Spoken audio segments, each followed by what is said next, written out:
+1 students, आज हम करेंगे बिजनेस स्टडी के अंदर social objects of the business कि हमारे बिजनेस के सामाजिक उद्देश्य क्या है। आज हमने आपको बताया था कि बिजनेस बहुत वास्ट हो चुका है। बड़ी बड़ी कंपनियां, मल्टीनेशनल कंपनीज आ चुकी हैं और उनके अंदर बहुत ज़्यादा कंपटीशन है। और इस कंपटीशन के युग में बिजनेसमैन को केवल और केवल अपने प्रॉफिट्स को ही नहीं देखना, बल्कि जिस समाज से वो प्रॉफिट कमाता है उस समाज के बारे में भी ध्यान रखना है। जो बिजनेसमैन, चाहे वो सोल ट्रेडर हो, चाहे वो पार्टनरशिप हो, चाहे कंपनी हो, चाहे मल्टीनेशनल कंपनी हो, अगर समाज को ध्यान में रख के चलता है और समाज के बारे में सोचता है तो वो लंबे समय तक जीवित रह सकता है। और यदि समाज के बारे में नहीं सोचता है तो उसका अंत जल्द ही हो जाता है। तो इसलिए आज का जो जनरल मैनेजर है या कंपनी में सीईओ है या डिफरेंट टाइप के मैनेजर्स हैं, वो अपनी समाज के प्रति ड्यूटी समझते हैं और समाज के प्रति उद्देश्यों को पूरा करते हैं। तो आज हम ये सीखेंगे कि main object towards the society. First, high quality at the fair prices. आप समाज में बिजनेस को लंबे समय तक जीवित रखना चाहते हैं तो आपको अपनी क्वालिटी में इम्प्रूवमेंट करना पड़ेगा। जितनी आपके प्रोडक्ट की क्वालिटी, आपके सर्विसेज की क्वालिटी सुपीरियर होगी, उतने कस्टमर आपके प्रति ज़्यादा अट्रैक्ट होंगे और आपकी सेल, आपका प्रॉफिट कॉन्टिन्यूसली बढ़ता रहेगा। और यदि आप केवल प्रॉफिट को ज़्यादा ध्यान में रखेंगे और लोअर क्वालिटी का प्रोडक्ट मार्केट में प्रोवाइड करेंगे तो कंपटीशन में लंबे समय तक नहीं टिक पाएंगे। दूसरी कंपनियां आपको फ्लॉप कर देंगी और कस्टमर आपके प्रोडक्ट को छोड़कर दूसरे प्रोडक्ट को लाइक करेंगे।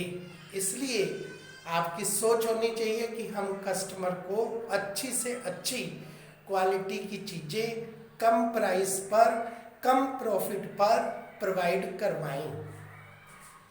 Second, contribution to the community development. अब हमने प्रॉफिट किससे कमाया? समाज से।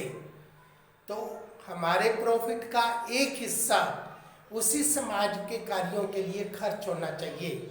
अब सामाजिक कार्यों में धर्मशाला बनवाना, मंदिर बनवाना, गरीब बच्चों के लिए स्कूल बनवाना, गरीबों के लिए हॉस्पिटल बनवाना। अब जैसे आजकल कोरोना बीमारी चल रही है तो इसमें गरीबों की सहायता करना, मेडिसिन के रूप में या खाने के रूप में उनको हेल्प पहुंचाना, आपके प्रॉफिट का कुछ पार्ट इस तरह से आप समाज के कार्यों के लिए यूज करेंगे तो समाज में आपकी गुडविल बढ़ेगी और समाज आपको लाइक करेगा और उसी के कारण आपका दिन प्रतिदिन प्रॉफिट बढ़ेगा।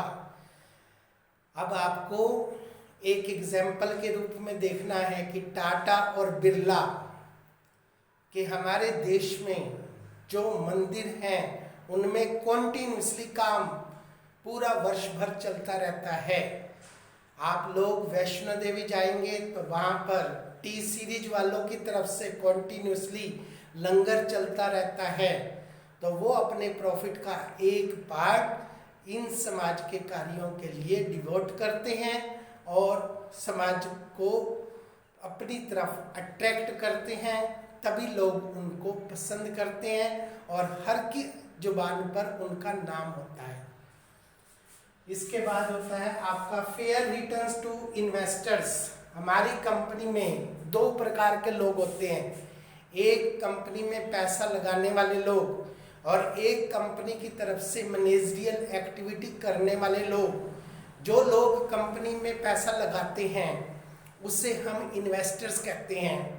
इन्वेस्टर्स में आपके होते हैं preferential share holder, equity share holders, debenture holders, different types के कॉमर्शियल बैंक और LIC, UTI, unit trust of India, post office, ये सारे आपके इन्वेस्टर्स होते हैं। इन्होंने मैनेजर पर फेथ करके अपना पैसा दिया है, तो अब मैनेजर की ड्यूटी बनती है कि वो उनके पैसे को सही तरह से यूटिलाइज करे और उनको रिटर्न्स के रूप में, रिटर्न्स होता है हमारा डिविडेंड, डिविडेंड का मतलब लाभ में से उचित हिस्सा, रेट ऑफ इंटरेस्ट, उनके द्वारा लगाए गए पैसे पर सही मात्रा में ब्याज, तो शेयर होल्डर को मिलता है डिविडेंड और डिवेंचर होल्डर और बैंक को मिलता है इंटरेस्ट। उनके टाइम पर डिविडेंड और इंटरेस्ट की पेमेंट हो और वो ज़्यादा से ज़्यादा मात्रा में उनको मिले ताकि इन्वेस्टर आने वाले समय में और पैसा लगाए। इसके बाद होता है प्रोवाइडिंग एम्प्लॉयमेंट।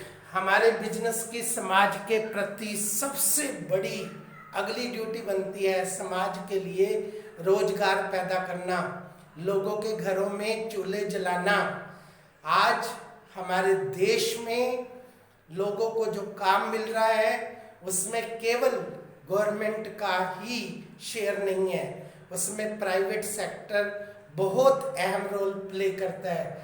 बल्कि आप कहें कि 75% एम्प्लॉयमेंट प्राइवेट सेक्टर देता है और केवल 25% ही गवर्नमेंट प्रोवाइड करती है, तो कोई गलत बात नहीं है।